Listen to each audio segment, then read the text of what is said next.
Hello everyone, আসসালামু আলাইকুম। আজ আপনাদের সাথে শেয়ার করব কাঁচা আমের টক ঝাল মিষ্টি লাড্ডু রেসিপি। আমরা তো কাঁচা আম দিয়ে বিভিন্ন ধরনের আচার, মোরব্বা বা আমসত্ত্ব তৈরি করে থাকি। কাঁচা আমের লাড্ডু এতটাই সুস্বাদু, না খেলে বুঝতে পারবেন না। যারা কাঁচা আমের লাড্ডু খেয়েছেন তারা তো জানেন, আর যারা এখনও খাননি তারা একবার হলেও আমার রেসিপিটি ফলো করে ট্রাই করবেন। ইনশাল্লাহ খেতে অনেক বেশি ভালো লাগবে। তো বন্ধুরা, কথা না বাড়িয়ে চলুন কাঁচা আমের লাড্ডু তৈরির মূল প্রস্তুত প্রণালীতে যাওয়া যাক। কাঁচা আমের লাড্ডু তৈরি করার জন্য এখানে 1 কেজি কাঁচা আম নিয়েছি। দেখি বুঝতে পারছেন। এখন আমের খোসা ছাড়িয়ে নিতে হবে। একটি পিলারের সাহায্যে আমের গা থেকে খোসা ছাড়িয়ে নিচ্ছি। খেয়াল রাখতে হবে আমের গায়ে যেন কোনো সবুজ অংশ না থাকে। খুব ভালোভাবে খোসা ছাড়িয়ে নিতে হবে। দেখুন, একটি আম খোসা ছাড়িয়ে নিয়েছি। দেখি বুঝতে পারছেন আমরা কতটা পরিষ্কার করে খোসা ছাড়িয়ে নিয়েছি। এখন এখানে একটি মিক্সিং বলে পর্যাপ্ত পরিমাণে পানি নিয়েছি। তার সাথে অ্যাড করে দিয়েছি 1 টেবিল চামচ লবণ। চামচের সাহায্যে লবণটা খুব ভালোভাবে নেড়ে মিশিয়ে নিয়েছি। খোসা ছাড়িয়ে নেওয়া আমগুলো এক এক করে লবণ পানিতে রেখে দেব। সবগুলো আমের খোসা যখন ছাড়িয়ে নেওয়া হয়ে যাবে তখন একটু ভালোভাবে কষলে আমের গা থেকে কষটা ছাড়িয়ে নিতে হবে। এখানে একটি গ্রেটার নিয়েছি। গ্রেটারের যে বড় ছিদ্রওয়ালা অংশটা আছে সেটার সাহায্যে আম গ্রেট করে নেব। দেখুন, গ্রেটারের সাহায্যে আম কুচি করে নিচ্ছি। এভাবে করে একই প্রসেসে সবগুলো আম গ্রেটারের সাহায্যে কুচি করে নেব। দেখি বুঝতে পারছেন। দেখুন বন্ধুরা, সবগুলো আম গ্রেট করে নিয়েছি। এখন একটি মিক্সিং বলে তুলে নেব। গ্রেট করে নেওয়া আমগুলো মিক্সিং বলে তুলে নিয়েছি। এখন অ্যাড করে দিলাম 1 চা চামচ লবণ। হাত দিয়ে খুব ভালোভাবে কচলে নিচ্ছি। লবণ দেওয়ার কারণে আম থেকে আমের যে টক ভাবটা আছে সেটা কেটে যাবে। দেখুন, কিছুক্ষণ নেড়েচেড়ে মেখে নেওয়ার পর আম থেকে টক পানিটা বের হয়ে গিয়েছে। দেখি বুঝতে পারছেন। এখন আমগুলো চেপে চেপে একটি ছাঁকনিতে তুলে নিচ্ছি।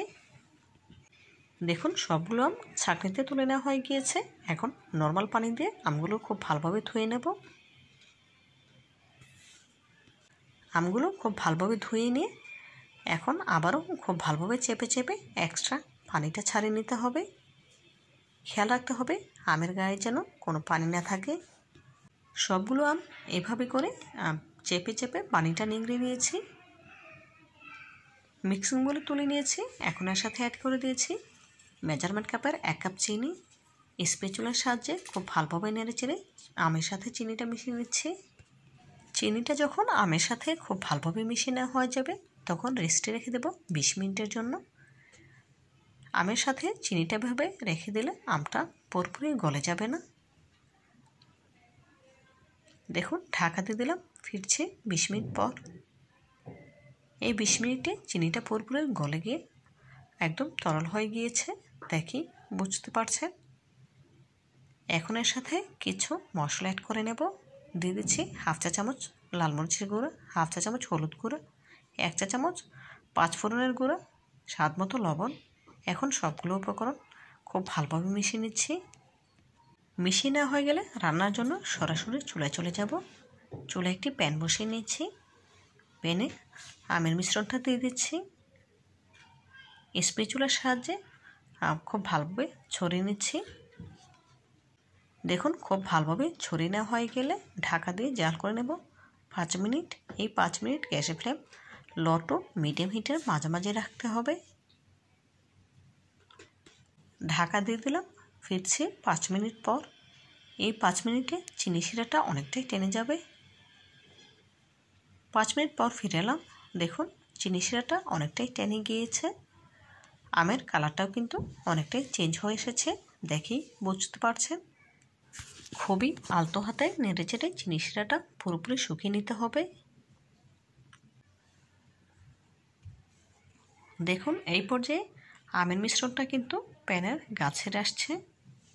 দেখি বুঝতে পারছেন। এভাবে যখন প্যানে গা ছেড়ে আসবে তখন চুলা থেকে নামিয়ে নিতে হবে।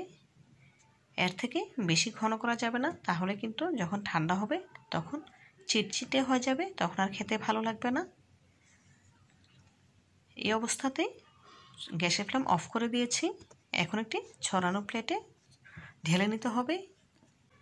দেখুন একটি ছড়ানো প্লেটে ঢেলে নিচ্ছি। এখন স্প্যাচুলার সাহায্যে খুব ভালোভাবে ছড়িয়ে দিতে হবে, যাতে করে খুব সহজে ঠান্ডা হয়ে আসে এবং আমের লাড্ডুগুলো তৈরি করে নিতে পারি। 10 মিনিটের মতো এভাবে ছড়িয়ে রেখে দিয়েছিলাম। এ পর্যায়ে আমের মিশ্রণটা কিন্তু পুরোপুরি ঠান্ডা হয়ে এসেছে। এখন হাতে সামান্য একটু তেল মেখে নিয়েছি। এভাবে করে তেল মেখে নিলে লাড্ডুগুলো তৈরি করার সময় হাতে লেগে যাবে না। দেখুন এখান থেকে অল্প অল্প মিশ্রণ নিয়ে লাড্ডুর আকারে শেপ দিয়ে নিচ্ছি। আমি আমার পরিমাণ মতো মিশ্রণ নিয়েছি, চাইলে আপনারা ছোট বড় যে কোনো শেপের করে নিতে পারেন, কোনো অসুবিধা নেই। দেখুন একটি লাড্ডু তৈরি করে নিয়েছি। এভাবে করে একই প্রসেসে সবগুলো লাড্ডু তৈরি করে নেব। দেখুন এক এক করে সবগুলো লাড্ডু তৈরি করে নিয়েছি। কাঁচা আমের লাড্ডু তৈরি করা একদম সহজ, দেখেই বুঝতে পারছেন একেবারে অল্প উপকরণে তৈরি করা যায়, আর খেতে কিন্তু হয় দুর্দান্ত। বন্ধুরা কাঁচা আম ফুরিয়ে যাওয়ার আগে একবার হলো কাঁচা আমের লাড্ডু তৈরি করে খেয়ে দেখবেন, ইনশাআল্লাহ অনেক বেশি ভালো লাগবে। তো বন্ধুরা আজকের মতো বিদায় নিচ্ছি। দেখা হবে নতুন কোনো দিনে নতুন কোনো রেসিপিতে। ভালো থাকবেন সবাই, আর আমার জন্য দোয়া করবেন যেন এমন আরও নতুন নতুন রেসিপি নিয়ে আপনাদের সামনে হাজির হতে পারি। পরবর্তী ভিডিও দেখার আমন্ত্রণ জানিয়ে আজকের মতো বিদায় নিচ্ছি। আল্লাহ হাফেজ।